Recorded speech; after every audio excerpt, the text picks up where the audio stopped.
ব্রহ্মাপুত্র ভৃগুমুনি যজ্ঞ করছেন। ভৃগুমুনি, ব্রহ্মাপুত্র ভৃগুমুনি। কোন ভৃগুমুনি? যার চরণ চিহ্ন ভগবান বক্ষে ধারণ করে রেখেছেন। ভগবানকে পরীক্ষা করার জন্য ভগবানের কাছে গিয়ে যিনি চরণের আঘাত ভগবানের বুকে দিয়েছিলেন, যে তুমি যদি ভগবান হও, বিশ্ব ব্রহ্মাণ্ডের মালিক, দেখি তো তোমার সহ্য ক্ষমতা আছে কিনা। ভগবান যে অহংকারী ভৃগুমুনির চরণ চিহ্ন বক্ষে ধারণ করে বলেছিল, আমি এই ব্রাহ্মণের চরণ চিহ্ন বক্ষ মাঝে ধারণ করলাম। সবাই বলে আমার বুকটা নাকি পাথর, পাষাণ আমি। তা আমার পাষাণ হৃদয়ে আঘাত করে তোমার ব্যথা লাগেনি তো? সেই অহংকারী ভৃগুমুনি যিনি পদাঘাত দিয়ে ভগবানকে পরীক্ষা করে দেখে নিয়েছিলেন যে হ্যাঁ, এই হচ্ছে ভগবান, যার চরণ চিহ্ন ভগবান বক্ষে ধারণ করেছেন শ্রীহরি। আজকে সেই ভৃগুমুনি যজ্ঞ করছেন, আর সেই ভৃগুমুনির যজ্ঞে স্বর্গ মর্ত পাতাল ত্রিভুবনের সমস্ত দেব দেবী অপ্সরা গন্ধর্ব কিন্নর বিদ্যাধরী অষ্টনাগ সমতলবাসী নৃপতি সবাই এসেছেন। আহা একদিন ভৃগুমুনি যজ্ঞ আরম্ভিলা, একদিন ভিগুমুনি যজ্ঞ আরম্ভিলা, একদিন ভৃগুমুনি যজ্ঞ আরম্ভিলা, ত্রিভুবনে ভক্তগণে নিমন্ত্রণ দিলা, ত্রিভুবনে ভক্তগণে নিমন্ত্রণ দিলা, ত্রিভুবনে ভক্তগণে নিমন্ত্রণ দিলা।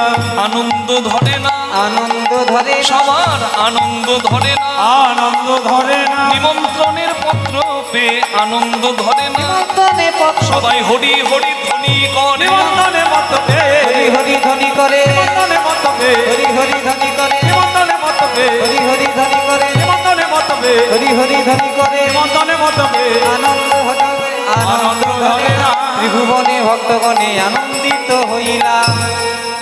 একটা ধর্মীয় স্থানে কেমন ভাবে আসতে হয়, কেমন ভাবে নিজের আসন নিয়ে বসতে হয় আপনারা জানেন।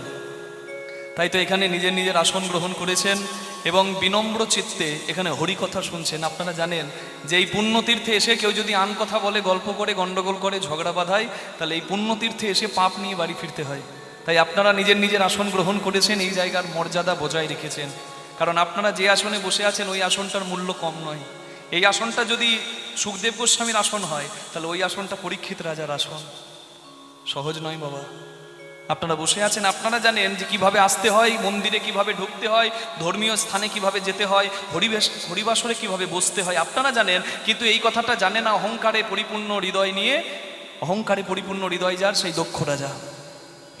দক্ষ রাজার নামটাতে অহংকার। দেখুন, অহংকার নাই, দক্ষ। দক্ষ মানে কি? ট্যালেন্টেড। আর যে দক্ষ হবে বাবা, তার তো একটু অহংকার হবেই। কেউ নাচতে পারে, কেউ ভালো গাইতে পারে, কেউ ভালো কবিতা বলতে পারে। যার যে কাজে দক্ষতা, তার মনের অজান্তেই কিন্তু অহংকার জাগে। দক্ষ রাজা, তাকে অনেকে দেখতে পারে না, কিন্তু তাকে শ্রদ্ধা করতে বাধ্য, তাকে সম্মান করতে বাধ্য সবাই। কেন জানেন? কারণ দক্ষ রাজা একটা পদ পেয়েছে, যে পদটার নাম হচ্ছে প্রজাপতি। যেমন মাননীয় মমতা বন্দ্যোপাধ্যায় বা মাননীয় নরেন্দ্র মোদীকে আপনার ব্যক্তি বিশেষে ভালো নাও লাগতে পারে, কিন্তু তারা যে পদটা পেয়েছে সেই পদটা সম্মানের। ওটা হচ্ছে সংবিধানের পদ, ওটা ভারত সরকারের পদ। হরি বল। প্রধানমন্ত্রী, রাষ্ট্রপতি, আপনার ব্যক্তি বিশেষ ভালো নাও লাগতে পারে, কিন্তু যেহেতু পদের অধিকারী আপনাকে শ্রদ্ধা করতেই হবে। রাস্তাতে সে পেরিয়ে গেলে আপনাকে সরে দাঁড়াতেই হবে, বাধ্য আপনি। হরি বল। তেমনি দক্ষ রাজাকে অনেকে পছন্দ করতো না, কিন্তু দক্ষ রাজার সামনে মাথাটা নামাতে বাধ্য। কেন জানেন? কারণ তিনি হচ্ছেন প্রজাপতি দক্ষ, প্রজাপতি পদ পেয়েছে। আর সবাই এসে ভৃগুমুনির যজ্ঞে অপেক্ষা করছে, সবাই এসে গেছে, দক্ষ রাজা আসেনি। অহংকারী দক্ষ রাজা সবার শেষে আসছেন। দক্ষ রাজা এসেছে বলে সবাই উঠে দাঁড়িয়ে দক্ষ রাজার কাছে মাথাটা নামিয়েছে, প্রণাম করেছে। আর দক্ষ রাজা অহংকারী মানুষ তো, অহংকারী মানুষ দেখবেন, দেখলেই বোঝা যায় যে ভেতরে অনেক অহংকার। কেন? তার চলন বলনটাই আলাদা হবে। দক্ষ রাজা একটা ধর্মীয় স্থানে ঢুকছে, যজ্ঞ স্থানে, ভৃগুমুনির যজ্ঞে। কেমন ভাবে ঢুকছে জানেন? এই যে হাতের ওপর হাত রেখে,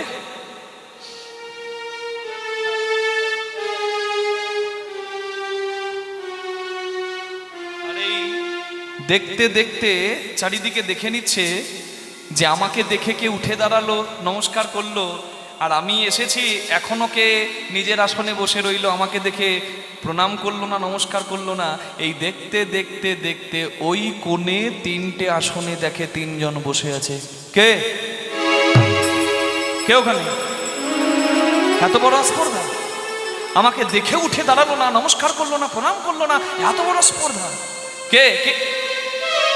আর প্রথমেই যার দিকে চোখ গেছে তার দিকে চোখটা যাওয়ায় দক্ষ রাজা নিজেই বলছে, আমার না মাঝে মাঝে কি হয়,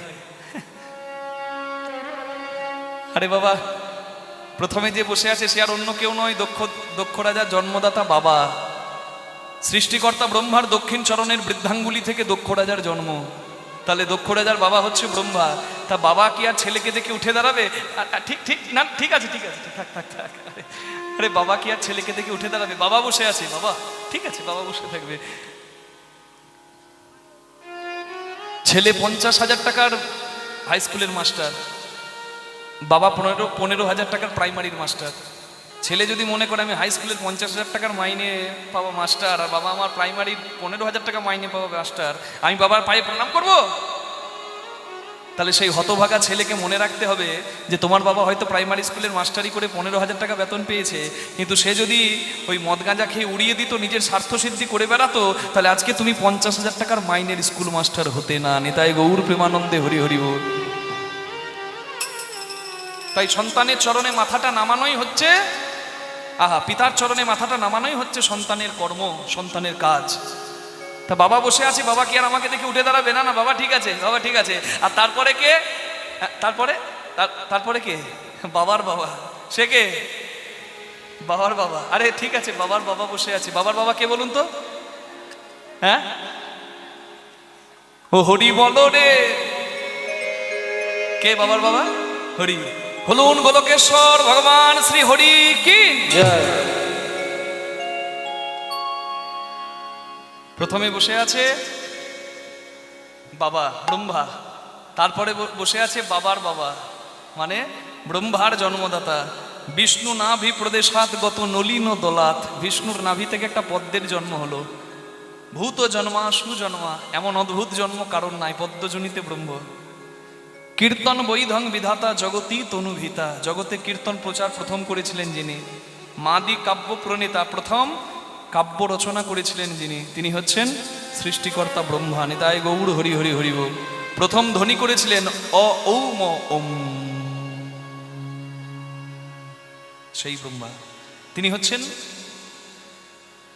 ব্রহ্মার পিতা, তিনি হচ্ছেন বিষ্ণু। তাহলে ব্রহ্মার পিতা বিষ্ণু, মানে ব্রহ্মা বিষ্ণু বসে আছে, হরি বল। আর তারপরে বসে আছে কে বলুন তো? তারপরে যে বসে আছে সে আবার আমাদের সবার বাবা। বুঝতে পারছেন তো? জল ঢালে না, খুব জোরে জোরে বলেন। ঠিক বলেছেন। ভোলা বাবা নাকি? শিবকে বলে সবাই বাবা, শিবের বাবাকে। চাঁদকে বলে সবাই মামা, চাঁদের পুত্রকে। চাঁদের পুত্র যে বা তার মামা হলো কে? এ তথ্যের সন্ধান দেবে মোদেরকে। শিবকে তো বাবা বলি, শিবের বাবাকে মানে সবার বাবাকে বলবো না শেষে বলবো? যে থাকবে সে শুনবে না, বলে দেবো না, বলে দিই। 3টে জায়গা রেফারেন্স দিচ্ছি, 3টে জায়গা থেকে তুলে ধরছি, একটু যেটা ভালো লাগবে সেটা আপনি বলবেন। এক হচ্ছে ব্রহ্ম বৈবর্ত পুরাণ, 18 পুরাণের মধ্যে এক পুরাণ ব্রহ্ম বৈবর্ত পুরাণ। সেখানে বলা হচ্ছে গোলকেশ্বর জ্যোতির্ময় ভগবান শ্রী হরি, তার ইচ্ছাতে গোলক, বৈকুণ্ঠ, ত্রিভুবন এবং সেই জ্যোতির্ময়ের এক অংশ থেকে বিষ্ণু, এক অংশ থেকে মহাদেব, আর নাভি অংশ থেকে জন্ম নিলেন ব্রহ্মা। এটা একটা মত। আবার শিব পুরাণ বা শিব মহাপুরাণ, এটাও 18 পুরাণের এক পুরাণ। সেই শিব পুরাণে বলা হচ্ছে এক জায়গায় এক ভক্ত শিব ভোলানাথকে জিজ্ঞাসা করছেন, প্রভু তোমার বাবাকে, তোমার পিতাকে? বলে আমার পিতা ব্রহ্মা। বলে তার পিতাকে? বলে তার পিতা বিষ্ণু। আচ্ছা তার পিতাকে? বলে তার পিতা আমি। বুঝলেন? শিবের পিতা ব্রহ্মা, ব্রহ্মার পিতা বিষ্ণু, বিষ্ণুর পিতা শিব, আবার শিবের পিতা ব্রহ্মা, ব্রহ্মার পিতা বিষ্ণু। বুঝুন কি বুঝবেন? মানে কল্প কল্পান্তরে বাবা প্রত্যেকের মাহাত্ম্য প্রচার হয়েছে। আপনি কাউকে ছোট কাউকে বড় দেখাতে পারবেন না, নিজের আরাধ্যকে বড় দেখাতে গিয়ে কাউকে ছোট করতে পারবেন না। জল ফোটালে বাষ্প হয়, জল জমালে বরফ হয়। আপনি বাষ্পে মানে নিরাকারে তাকে মনে মনে ডাকবেন, নাকি সত্যি তাকে মূর্তিতে মন্দিরে ডাকবেন, এটা আপনার ভক্তির উপর নির্ভর করে। আপনার রাম বললে যদি ভক্তি আসে আপনি রাম বলবেন, আপনার কৃষ্ণ বললে যদি চোখে জল আসে ভক্তি আসে কৃষ্ণ বলবেন। চৈতন্য মহাপ্রভু হরিনাম করতেন, তিনি কৃষ্ণ বলতেন। তার এক ভক্ত মুরারি গুপ্ত, সে সবসময় রাম রাম রাম রাম বলতো। কোনো দিন গৌরাঙ্গ মহাপ্রভু বলে না যে তুমি কৃষ্ণ বলো, তুমি আমার ভক্ত, তাহলে তুমি রাম নাম করবে কেন, তুমি কৃষ্ণ কৃষ্ণ বলো না। চৈতন্য মহাপ্রভু বলেছিলেন যে তোমার রাম নামেই যদি ভক্তি আসে রামই বলো, নামে কিছু এসে যায় না। হরি বল। আমার মামার বাড়ি হচ্ছে বাঁকুড়া, তাহলে আমার বাবার শ্বশুর বাড়ি কোথায়? বাঁকুড়া। আচ্ছা, মায়ের বাবার বাড়ি কোথায়? ঘরে দারুণ ঝগড়া, তিনজন ঘর ছেড়ে চলে গেলাম। বাবা গেল শ্বশুর বাড়ি, মা গেল মামার বাবার বাড়ি, আমি গেলাম মামার বাড়ি। গিয়ে দেখছি ঝগড়া করার কোনো মানেই নাই, এক জায়গায় গিয়ে দাঁড়িয়ে আছি। তাহলে এত দ্বন্দ্ব করে বেড়ানোর কি দরকার? ভক্তি যার ভগবান তার। সেই ব্রহ্ম সত্য জগৎ মিথ্যা সংসারে একজন সেই জ্যোতির্ময়, তাকে যে নামে ডাকলে আপনার ভক্তি হয় আপনি সেই নামেই ডাকুন। নিতাই গৌর প্রেমানন্দে হরি হরি বল। এত সহজ করে ধর্মের কথা মানুষের কাছে পৌঁছাচ্ছে না বলেই আজকে মানুষে মানুষ এত ভেদাভেদ। চৈতন্য মহাপ্রভু এই ভেদাভেদ চাননি, চৈতন্য মহাপ্রভু ভেদাভেদ চাননি। হরি বল। আপনারা জানেন নারায়ণের চরণ সেবা করছিলেন লক্ষ্মী। নারায়ণ জিজ্ঞাসা করছেন, লক্ষ্মী তুমি যে আমার চরণ সেবা করো তোমার কি ভালো লাগে? বলে হ্যাঁ প্রভু, স্বামীর চরণ সেবা করবো, এটাই তো স্ত্রীর বড় পাওনা। আচ্ছা স্বামী, আপনি সব থেকে কাকে বেশি ভালোবাসেন? নারায়ণ বলে লক্ষ্মী তোমাকেই ভালোবাসি। বলে আর কাকে ভালোবাসেন? বলে সত্যি কথা বলবো, যারা আমার শিবকে ভালোবাসে আমি তাদের বলো ভালোবাসি। তাহলে আমিও শিব পূজা করব। বৈকুণ্ঠে মা লক্ষ্মী শিব পূজা শুরু করে। স্বর্ণ মন্দিরে স্বর্ণ শিবলিঙ্গে মা লক্ষ্মী 100 পদ্মফুল দিয়ে প্রত্যেক দিন শিব পূজা করে। একদিন শিব মা লক্ষ্মীর ভক্তি পরীক্ষা করতে 2টি পদ্মফুল চুরি করে নিলেন। পূজায় বসেছেন মহাদেবের, মা লক্ষ্মী দেখছেন 2টি পদ্মফুল নাই। মনে মনে করলেন পূজা ছেড়ে যদি উঠে যায় তাহলে ভোলানাথের অমর্যাদা হবে। তাই মনে মনে করলেন নারায়ণ তো আমাকে বলে লক্ষ্মী তোমার 2 যুগল পয়োধর, 2টি স্তন যেন 2টি শ্বেত পদ্ম, তাহলে আমার তো 2টো পদ্ম আছে, তা 2টো পদ্মের যখন দরকার তাহলে আমি আমার 2টো পদ্ম বলিদান দেব। এই বলিদান যখন দিতে গেছেন তখন ভোলানাথ বললেন দেবী তুমি ধন্য, তোমার ভক্তি ধন্য, তোমার নিষ্ঠা ধন্য।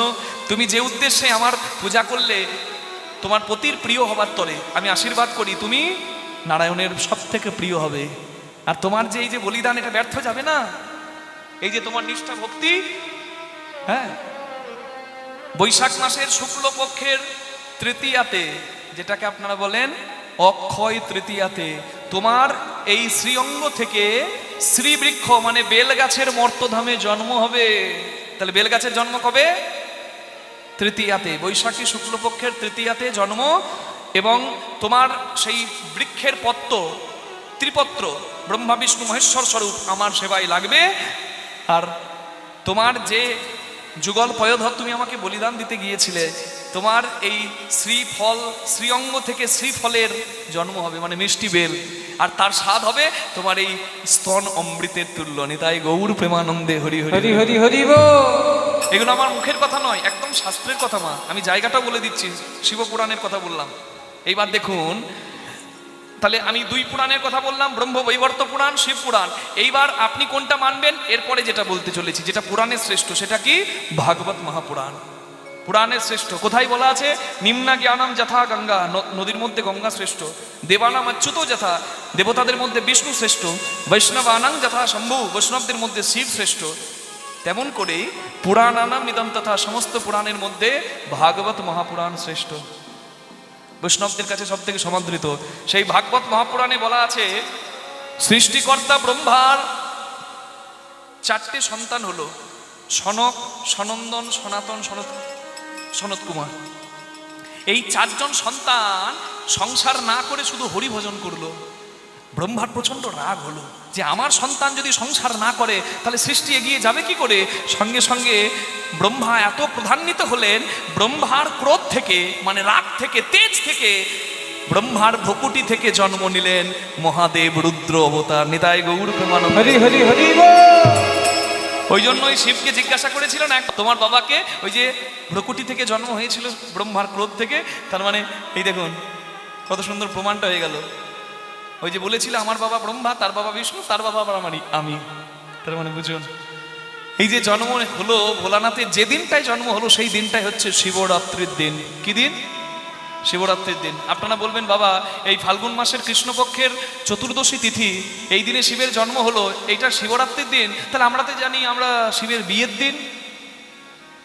15ই আগস্ট যদি আমার জন্মদিন হয়, আর আবার 15ই আগস্ট যদি আমার বিয়েও হয়ে যায়, তাহলে জন্মদিন আর বিয়ের দিন কি আলাদা হবে?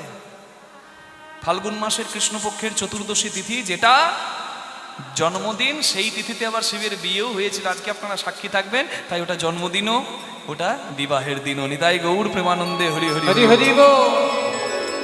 একটু আগে শুনলেন বাবাজি বলে গেলেন না, দুধ, দই, ঘি আর মধু দিয়ে 4 প্রহরে শিবলিঙ্গকে সেবা করতে হবে। বিল্লপত্র দিয়ে ভক্তিরূপী বিল্লপত্র দিয়ে নিবেদন করতে হবে। হরি বল। কারণ ভোলানাথ তিনি অল্পতেই খুশি হন, তবে তিনি যখন ভয়ঙ্কর রূপ ধরেন তখন তাকে সামলাবার ক্ষমতাও কিন্তু সংসারে একমাত্র ভগবান ছাড়া আর কারোর হয় না। নিতাই গৌর হরি বল।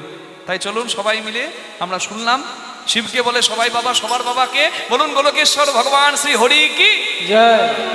এবার চাঁদকে বলে সবাই মামা, চাঁদের পুত্রকে, চাঁদের পুত্র যে বা তার মামা হলো কে? ভগবান শ্রীকৃষ্ণ সমস্ত দেবপুত্রদের নিয়ে মর্তধামে যাবেন, কুরুক্ষেত্রের মাঠে ধর্ম প্রতিষ্ঠা করবেন। সমস্ত দেবতাদেরকে বললেন, যেমন ধর্মরাজকে বললেন, মানে ধর্মরাজ ধর্মপুত্র যুধিষ্ঠির, ইন্দ্রকে বললেন তোমার সন্তানকেও যেতে হবে, ইন্দ্রপুত্র অর্জুন। পবনদেবকে বললেন তোমার পুত্রকেও যেতে হবে, পবনপুত্র ভীম। অশ্বিনী কুমারদ্বয়কে বললেন তোমাদের পুত্রকেও যেতে হবে, অশ্বিনী কুমারদ্বয়ের পুত্র নকুল আর সহদেব। চন্দ্রদেবকে বললেন চন্দ্র তোমার পুত্রকেও যেতে হবে, চন্দ্রদেব হাত জোর করে দিলেন না। চন্দ্রের ছেলের নাম বর্চস, বলে আমি ছেলেকে খুব ভালোবাসি, আমার ছেলেকে আমি ছাড়তে পারবো না। বলে ছাড়তে তো তোমাকে হবে। তখন চন্দ্রদেব বললেন মাত্র 16 বছরের জন্য আমি পুত্র বিয়োগ সহ্য করব। আমার পুত্র 16 বছরের জন্য মর্তধামে যাবে, সূর্যাস্তের আগেই সে আমার কাছে ফিরে আসবে। 16 বছরের জন্য কুরুক্ষেত্রের মাঠে যিনি চক্রব্যূহে প্রবেশ করেছিলেন কিন্তু বের হতে পারেননি, নামটা আপনারা সবাই জানেন, তার নাম কৃষ্ণ যার মামা, অর্জুন যার বাবা, নাম তার অভিমন্যু। নিতাই গৌর হরি হরি হরি হরি হরি বল। অনেকে বলে চাঁদের পুত্র বর্চস অভিমন্যু হয়েছে, অনেকে বলে না চাঁদই অবতার রূপে এসেছে। আপনার যেটা ভালো লাগে বলতে পারেন, আমি মত বলে দিলাম। তাহলে অভিমন্যু যদি চন্দ্র অবতার হয়, চন্দ্রপুত্র অবতার হয়, তাহলে অভিমন্যুর মামাকে কৃষ্ণ ভগবান।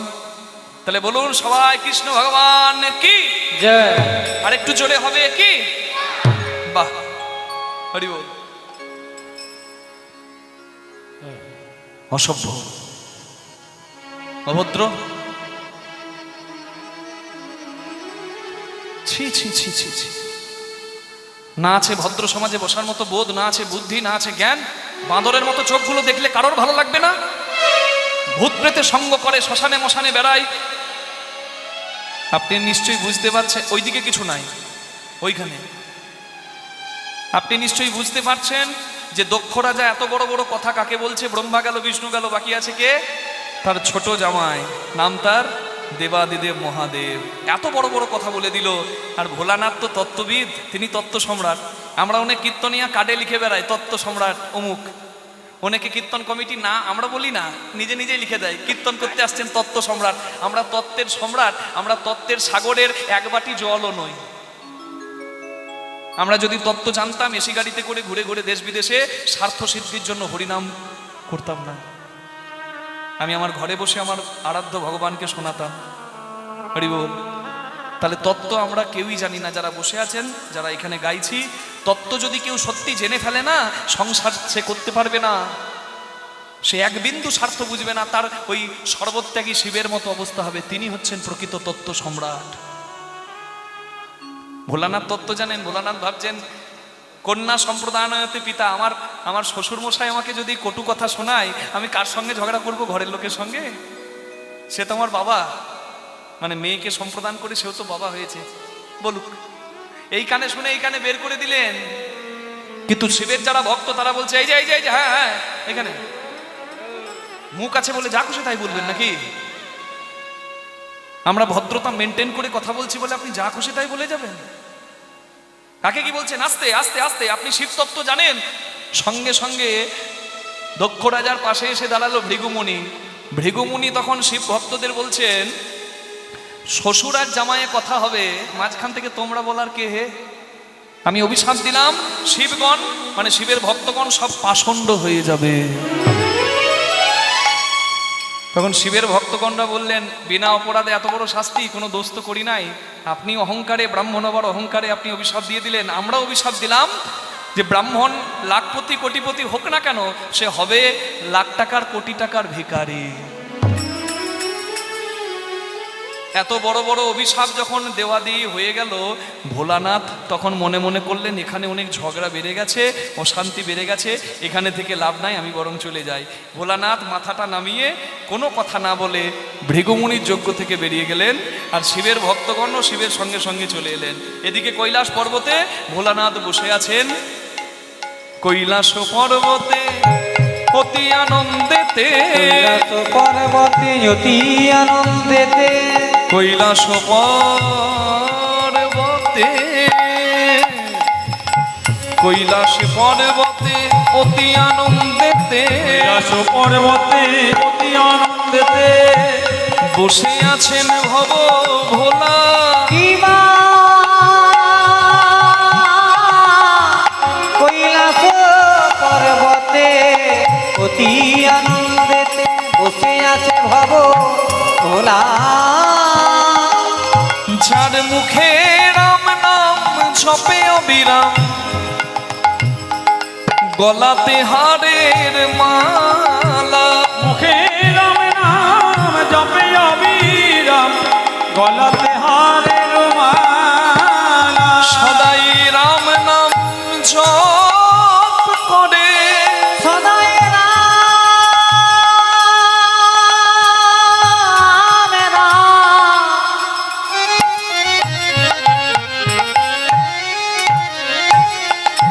জপি করে, তার বুক ভেসে যায় নয়ন চলে। রামে রামে জপি করে, তার মুখ ভেসে যায় নয়নের জলে। সদাই হরি হরি হরি বুক ভেসে যায় নয়নে জলে, হরি হরি হরি বলে, বুক ভেসে যায় নয়নে জলে, হরি হরি হরি বলে। বুক ভেসে যায় নয়নে জলে। সদাই রাম রাম নাম জপে করে, মুখে রাম নাম। জপে অবিরাম, গলাতে হারের মালা।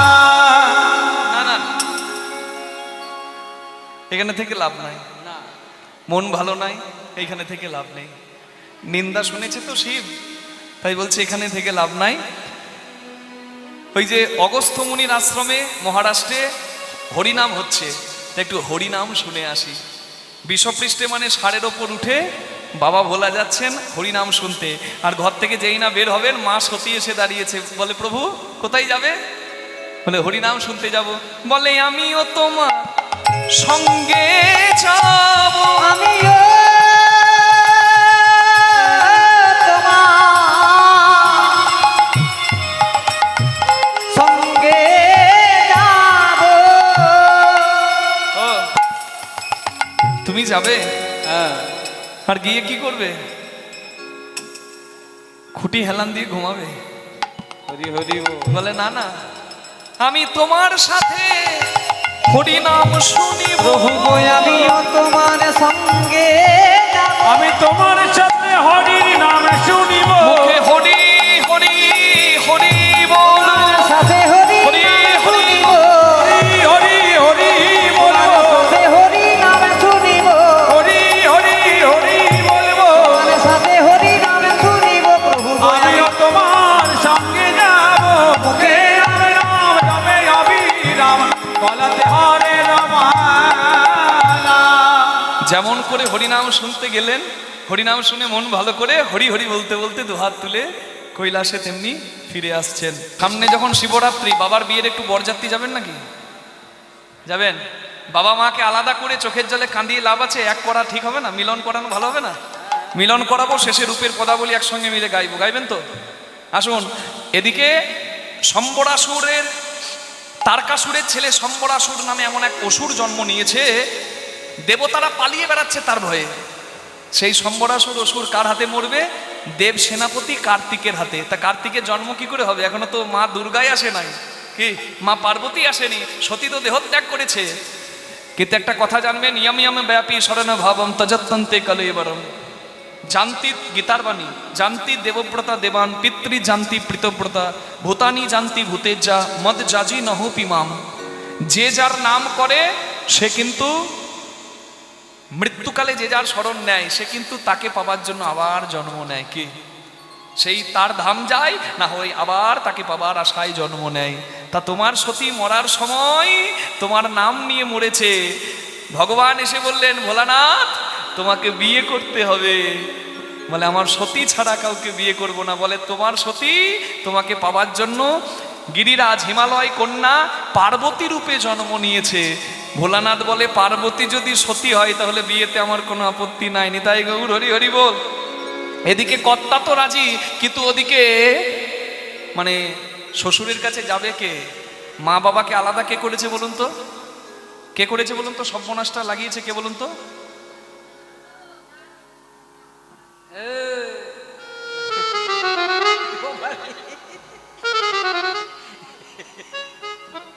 নারদকে ধরেছে। এই মা বাবাকে আলাদা,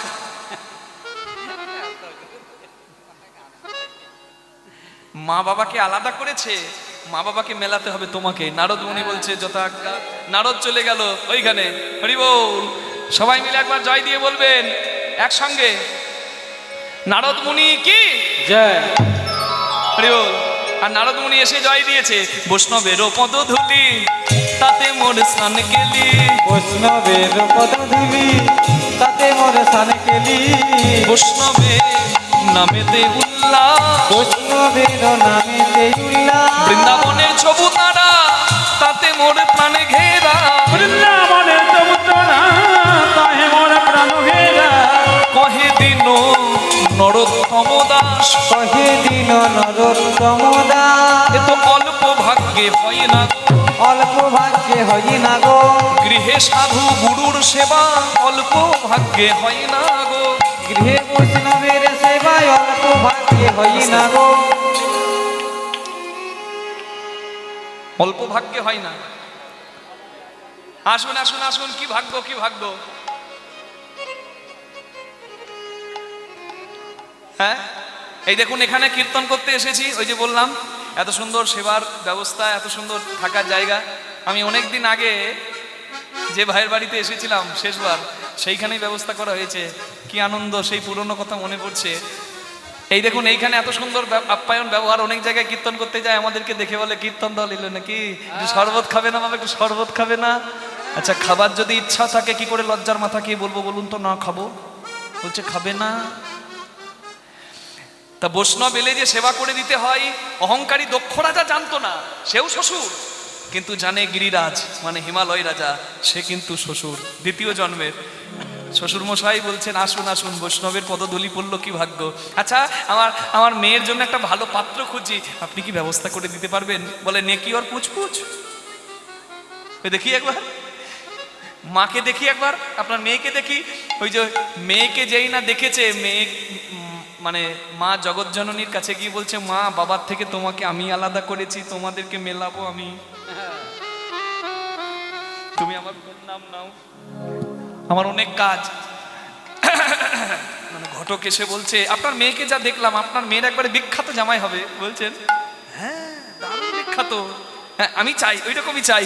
দীর্ঘজীবী কল্যাণী ও অতি রূপবান, দীর্ঘজীবী কল্যাণী অতি রূপবান, দীর্ঘজীবী কল্যাণী অতি রূপবান, এই মতো পাত্রে আমি করব কন্যাদান, এই মতো পাত্রে আমি করব কন্যাদান। আমার চাই সুপাত্র, চাই সুপাত্র, চাই ভালো গোত্র, চাই সুপাত্র, চাই ভালো গোত্র, চাই সুপাত্র।